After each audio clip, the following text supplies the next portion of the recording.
Hello friends, स्वागत है आपका ICSE टाटा में। दोस्तों, आपको पता है कि हमारे चैनल पे करंट अफेयर्स और सेट कराया जाता है। तो इसके पहले हमारे चैनल में बहुत सारे करंट अफेयर्स, बहुत सारे पब्लिकेशन का हो चुका है, लेकिन आज जो हमारा जो करंट अफेयर्स होगा वह है BPSC करंट वाला मार्च 2024 का करंट अफेयर्स, जिसमें सबसे पहले हम बिहार विशेष से देखेंगे, उसके बाद अदर्स जो भी टॉपिक होगा उससे देखेंगे। ठीक है, तो बिहार से भी अगर आप BPSC के एग्ज़ाम देते हैं या बिहार SSC, बिहार टीचर या और भी कोई भी एग्ज़ाम देते हैं जिसमें आपको बिहार का रोल बहुत ज़्यादा रहता है, तो बिहार विशेष भी पढ़ना आपके लिए इम्पोर्टेंट है। तो सबसे पहला टॉपिक है हमारा कि पटना में राष्ट्रीय डॉल्फिन अनुसंधान केंद्र की शुरुआत की गई है। तो राष्ट्रीय डॉल्फिन अनुसंधान केंद्र की स्थापना कहाँ की गई है? तो पटना में की गई है। बिहार के मुख्यमंत्री नीतीश कुमार ने इस अनुसंधान केंद्र की क्या किया? उद्घाटन किया है, जो एशिया की अपनी तरह का पहला केंद्र होगा। यानी पटना में जो राष्ट्रीय डॉल्फिन अनुसंधान केंद्र की स्थापना की गई है, इसका उद्घाटन किसके द्वारा किया गया? तो नीतीश कुमार जो हमारे बिहार के मुख्यमंत्री हैं उनके द्वारा किया गया है। और ऐसा होने वाला एशिया में ऐसा होने वाला पहला केंद्र है। इसका उद्देश्य है गंगा डॉल्फिन से संबंधित अध्ययन के लिए समर्पित वैज्ञानिकों और शोधकर्ताओं को एक साथ लाना है। अनुसंधान के फोकस है कि शोधकर्ता डॉल्फिन के व्यवहार के विभिन्न पहलुओं का अध्ययन करेंगे, जिसमें भोजन की आदतें और बदलते परिवेश के अनुकूलन शामिल है। ठीक है, डॉल्फिन के बारे में इसमें रिसर्च करना है कि जो भी उनके भोजन की आदत है और बदलता जो परिवेश है उनमें कैसे अनुकूलन स्थापित कर सकते हैं, इस सबको देखते हुए किया गया है। प्रशिक्षण है कि इसमें प्रशिक्षण दिया जाएगा मछली पकड़ने की गतिविधियों के दौरान अनजाने डॉल्फिन को नुकसान पहुंचाने से बचाने के लिए इस केंद्र पर मछुआरों को प्रशिक्षित भी किया जाएगा। यानी जब मछली पकड़ा जाता है नदी में, तो उसके दौरान डॉल्फिन को कोई नुकसान ना पहुंचे, इसके लिए भी ट्रेनिंग दिया जाएगा मछुआरे लोगों को। तो ऐसे इन सारे टॉपिक में क्या किया गया? फोकस किया गया है। ठीक है, नेक्स्ट है कि Bihar climate action conclave. Bihar climate action conclave, मुख्यमंत्री नीतीश कुमार ने बिहार क्लाइमेट एक्शन कॉन्क्लेव का उद्घाटन किया। इस दौरान climate resilient and low carbon development pathway के मसौदे का अनावरण किया गया, जो भारत में संधारणीय विकास से जुड़ा अपनी तरह का पहला दस्तावेज है। ठीक है, तो इस दस्तावेज को भी याद रखेंगे। क्या किया गया? Climate resilient and low carbon development pathway का मसौदा इसमें जारी किया गया। परियोजना का शुभारंभ कब होगा? तो पर्यावरण वन और जलवायु परिवर्तन विभाग की ओर से 108.33 करोड़ की 26 परियोजनाओं का उद्घाटन किया गया। कितने करोड़ का है? तो 108.33 करोड़ का परियोजना है, जिसमें 26 परियोजना को शामिल किया गया है। इसका उद्घाटन किया गया। इस दौरान बिहार के सभी 543 ब्लॉक कार्यालयों में स्थापित सेंसर के साथ वायु गुणवत्ता की निगरानी के लिए एकीकृत वायु गुणवत्ता निगरानी डैशबोर्ड अनावरण किया गया।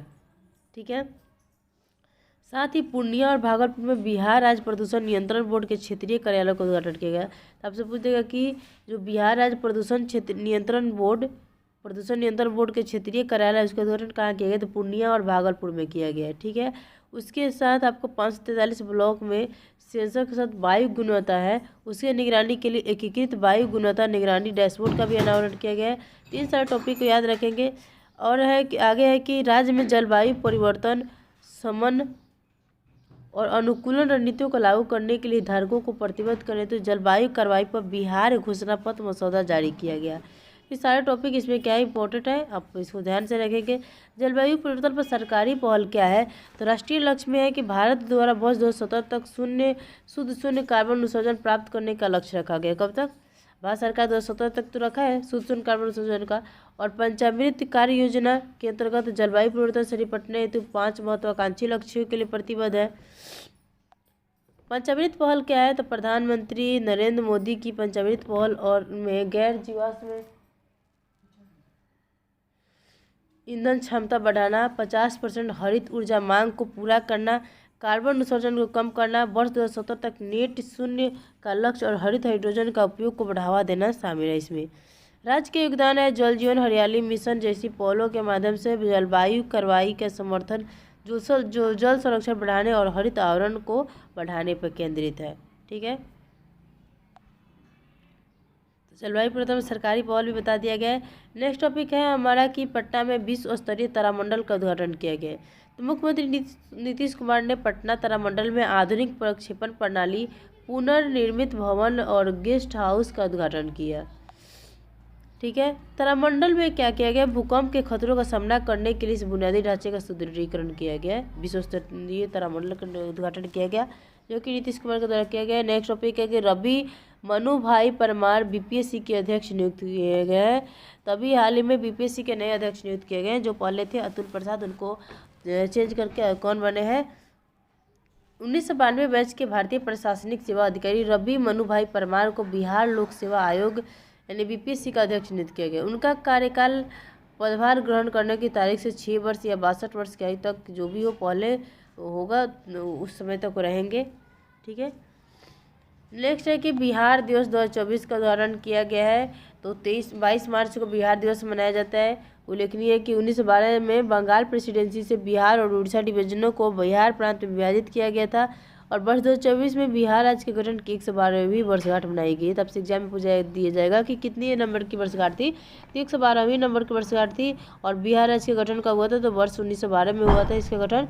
ठीक है, और कब मनाया जाता है, तो 22 मार्च को इसका मनाया जाता है। नेक्स्ट है कि कुआलालंपुर में बिहार दिवस समारोह का आयोजन किया गया। ठीक है,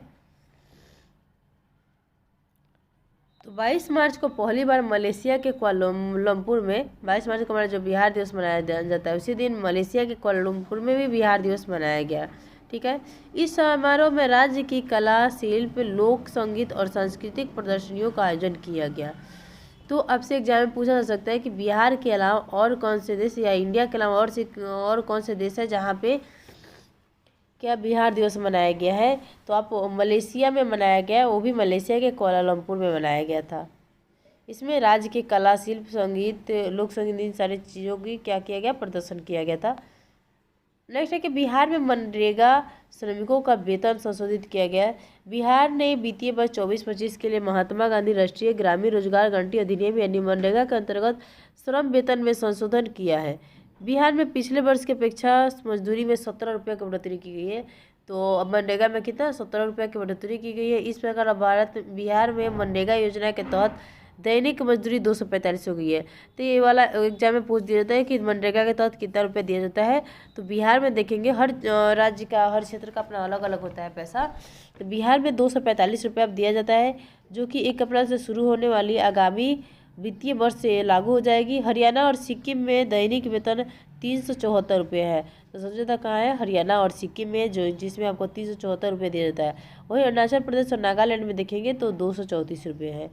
और हमारे यहाँ कहाँ है, बिहार में कितना है, 245 रुपये है। सब जूनियर नेशनल फेसिंग चैंपियनशिप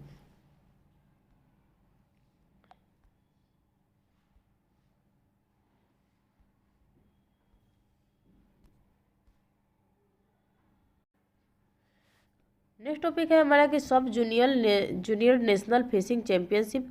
तो आंध्र प्रदेश में आयोजित किया गया है सब जूनियर नेशनल फेसिंग चैंपियनशिप। तो पूछ जाएगा कहाँ पे आयोजित किया है, आंध्र प्रदेश में, जिसमें केसर राज ने बिहार का प्रतिनिधित्व करते हुए कांस्य पदक जीता। तो बिहार से किसने कांस्य पदक जीता है, तो केसर राज ने कांस्य पदक जीता है। किसमें, सब जूनियर नेशनल फेसिंग चैंपियनशिप में, जो कि पूर्वी चंपारण की रहने वाली है। कौन, केसर राज। और आंध्र प्रदेश में इसका आयोजन किया गया था।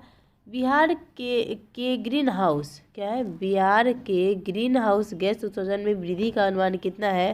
तो बिहार राज्य प्रदूषण नियंत्रण बोर्ड द्वारा जारी climate resilient and low carbon development pathway पर ड्राफ्ट रिपोर्ट के अनुसार वर्ष 2017 तक बिहार का ग्रीन हाउस गैस उत्सर्जन मौजूदा स्तर से 5.2 गुना बढ़ने का अनुमान है। उल्लेखनीय है कि भारत सरकार ने 2017 तक शुद्ध कार्बन उत्सर्जन का लक्ष्य रखा है। यह रिपोर्ट संयुक्त राष्ट्र पर्यावरण कार्यक्रम के सहयोग से तैयार की गई है। ठीक है, तो 2017 तक बिहार के ग्रीन हाउस गैस उत्सर्जन का कितना बढ़ेगा, तो 5.2 गुना बढ़ने का अनुमान रखा गया है। नेक्स्ट है बिहार हिंदी ग्रंथ एकेडमी का पुनर्गठन किया गया। तो हाल ही में बिहार हिंदी ग्रंथ एकेडमी का पुनर्गठन किया गया। इसमें शिक्षा मंत्री को सामान्य परिषद का अध्यक्ष नियुक्त किया गया। जो शिक्षा मंत्री है उन्हें सामान्य परिषद का अध्यक्ष नियुक्त किया गया। सामान्य परिषद 21 सदस्यों से मिलकर बनेगी, जिसमें विश्वविद्यालय के चांसलर और शिक्षा क्षेत्र के अधिकारी शामिल होंगे। प्रत्येक सदस्य का कार्यकाल 3 वर्ष का होगा। कार्यकाल पूरा होने पर उनके पद से हटने पर उनकी सदस्यता स्वतः समाप्त हो जाएगी। तो कार्यकाल कितना होगा, 3 साल का होगा। जैसे ही कार्यकाल पूरा होगा पद से हट जाएंगे। तांबे का टिकट, अभी हाल ही में तांबे का टिकट जारी किया गया है। ठीक है, तो पटना जनरल पोस्ट ऑफिस यानी जीपीओ दुनिया का पहला डाक टिकट कॉपर टिकट के जारी होने की 250वीं वर्षगांठ मनाने जा रहा है।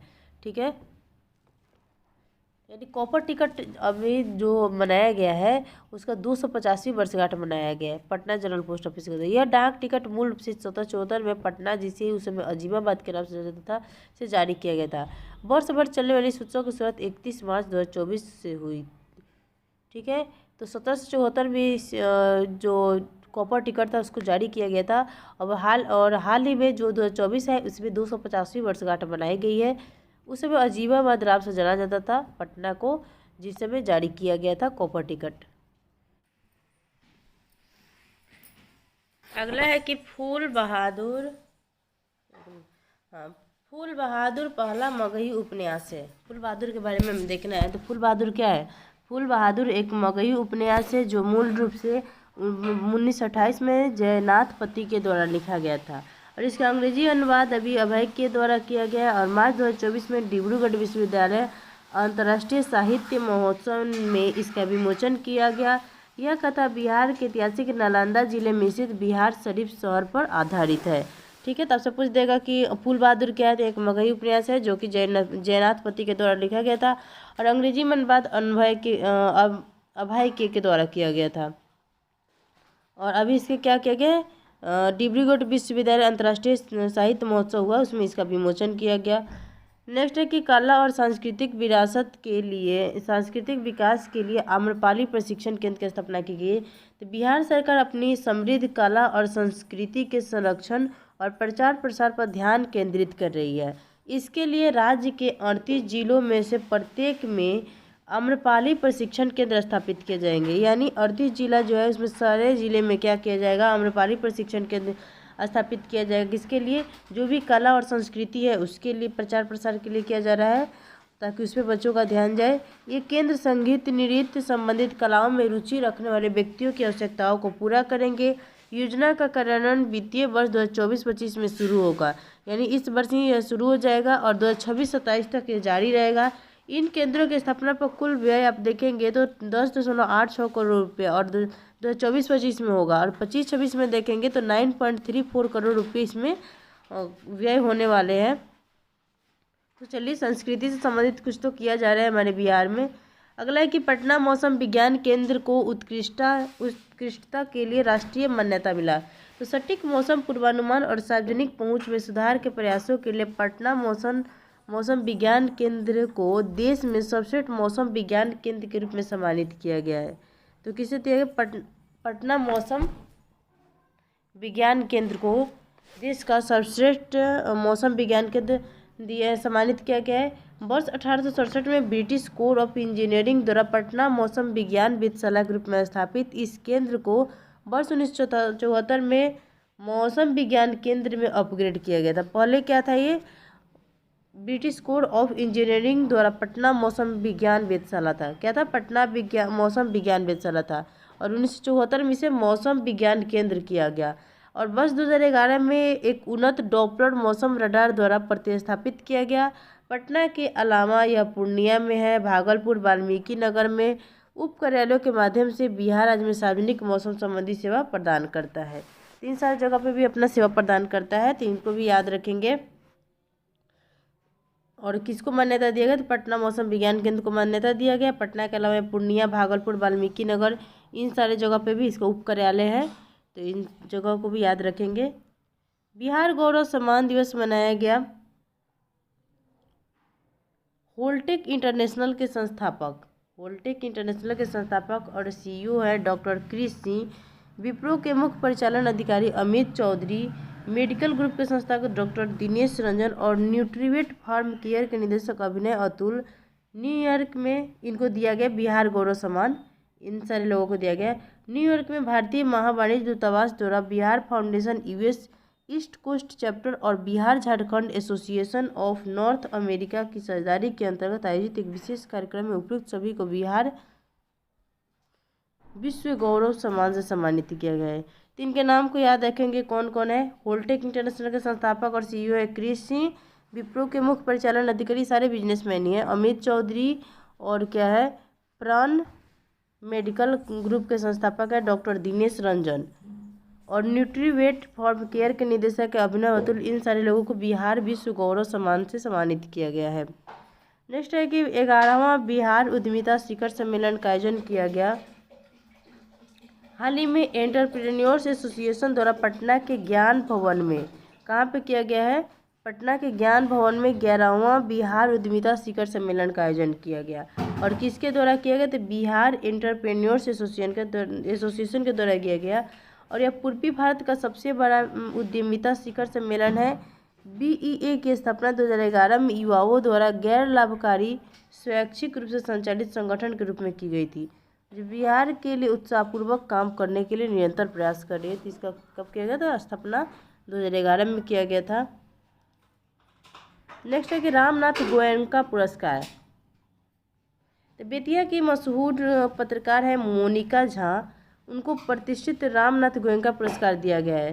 तो किसे दिया गया है, मोनिका झा को दिया गया। कहाँ की है, तो बेतिया की है और क्या है, एक पत्रकार है। मोनिका के पुरस्कार अनकवरिंग इनविजिबल इंडिया की श्रेणी में डी टेस्टिमनी शीर्षक वाली रिपोर्ट के लिए किया गया है। इनको दिया गया है किसके लिए, तो अनकवरिंग इनविजिबल इंडिया की श्रेणी में डी टेस्टिमनी शीर्षक की रिपोर्ट इन्होंने प्रकाशित की थी। और उन पत्रकारिता के उपलक्ष्य में मोनिका झा को क्या दिया गया, रामनाथ गोयनका पुरस्कार दिया गया। यह पुरस्कार खोजी पत्रकारिता में उनके असाधारण कार्य को मान्यता प्रदान करता है। नेक्स्ट है कि विशिष्ट अभिनय पुरस्कार सम्मान।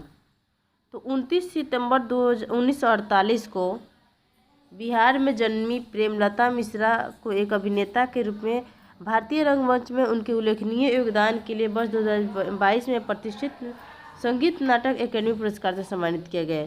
किसे दिया गया संगीत नाटक एकेडमी पुरस्कार, तो प्रेमलता मिश्रा को दिया गया है। ठीक है, उन्होंने फिल्मों और टेलीविज़न में धारावाहिकों में अभिनय के अलावा 250 मैथिली नाटकों में मुख्य भूमिका निभाई है। तो याद रखेंगे किसे दिया गया विशिष्ट अभिनय पुरस्कार सम्मान, तो प्रेमलता मिश्रा को दिया गया है, जो कि हमारे बिहार से है। नेक्स्ट है कि पटना का जैव विविधता पार्क। तो पटना वासियों और प्रकृति के बीच संबंध को मजबूत करने के लिए पटना का पहला बायोडायवर्सिटी पार्क बनाया गया है। क्या बनाया गया, पटना का पहला बायोडायवर्सिटी पार्क बनाया गया। इसके अतिरिक्त क्या किया गया है, सुसंगत जैव विविधता नियमों के अनुसार 7 सदस्यीय जैव विविधता प्रबंधन समिति का भी गठन किया गया है। तो 7 सदस्य इसमें रहेंगे, जैव विविधता प्रबंधन समिति में इसका गठन किया गया है। और बायोडायवर्सिटी पार्क बनाया जा रहा है पटना में। नेक्स्ट है कि पद्मश्री पुरस्कार से सम्मानित कपिल देव प्रसाद का निधन हो गया। अभी कपिल देव प्रसाद को पद्मश्री पुरस्कार दिया गया था, उनका वर्तमान में निधन हो गया है। कि बिहार के मशहूर क्या थे, शिल्पकार थे। तो पूछेगा आपसे किस क्षेत्र से संबंधित है, तो शिल्पकार थे कपिल देव प्रसाद।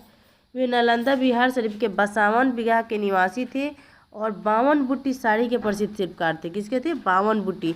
पिछले साल ही शायद इनको पद्मश्री पुरस्कार दिया गया था और अभी इनका निधन हो गया। हाँ, यहाँ पे दे रहे हैं। वर्ष 2023 में उन्हें 52 बुट्टी साड़ी बुनाई में असाधारण कौशल के लिए राष्ट्रपति द्रौपदी मुर्मू के द्वारा पद्मश्री पुरस्कार से सम्मानित किया गया था और 2024 में इनका निधन हो गया है। नेक्स्ट, बिहार का बेगूसराय दुनिया का सबसे प्रदूषित शहर बना है। दुनिया का सबसे प्रदूषित शहर कौन बना है, बिहार का बेगूसराय। अभी हाल ही में विश्व वायु गुणवत्ता रिपोर्ट 2023 जारी किया गया, जिसमें दिल्ली को सबसे खराब वायु गुणवत्ता वाली राजधानी के रूप में पहचाना गया। वहीं आप शहर के रूप में देखेंगे तो बिहार का बेगूसराय जो है दुनिया का सबसे प्रदूषित शहर के रूप में उभरा है। वैश्विक स्तर पर वायु प्रदूषण के मामले में भारत 134 देशों में तीसरे स्थान पे है। हमारे इंडिया में बहुत ही ज़्यादा पॉल्यूशन है, जबकि बांग्लादेश और पाकिस्तान पहला और दूसरे स्थान पर। रिपोर्ट में यह भी कहा गया केवल 7 देश WHO के PM 2.5 वायु प्रदूषण दिशा निर्देशों को पूरा करते हैं। मात्र 7 ही देश है जो WHO का PM है 2.5 वायु प्रदूषण उसको पूरा करता है। बाकी सबकी क्या है, क्वालिटी खराबी है। जैसे कि भारत जो है 134 देशों का सर्वेक्षण किया गया, जिसमें से भारत का स्थान तीसरा है। तो आप देख सकते हैं कितना इसका खराब है। और सबसे पहला स्थान पे बांग्लादेश है, दूसरे पे पाकिस्तान का स्थान है। और राजधानी में देखेंगे तो दिल्ली का, और शहर में बेगूसराय का शहर सबसे खराब रहा है।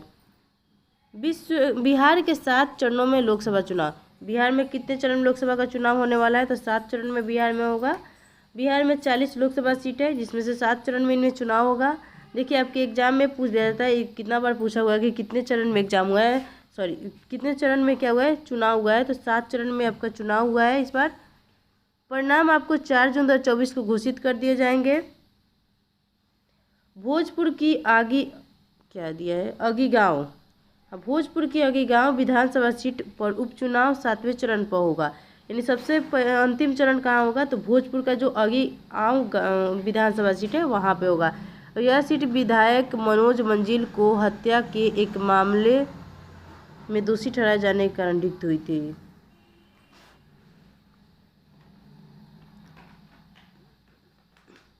नेक्स्ट है कि पटना से नई वंदे भारत एक्सप्रेस की शुरुआत होने वाली है।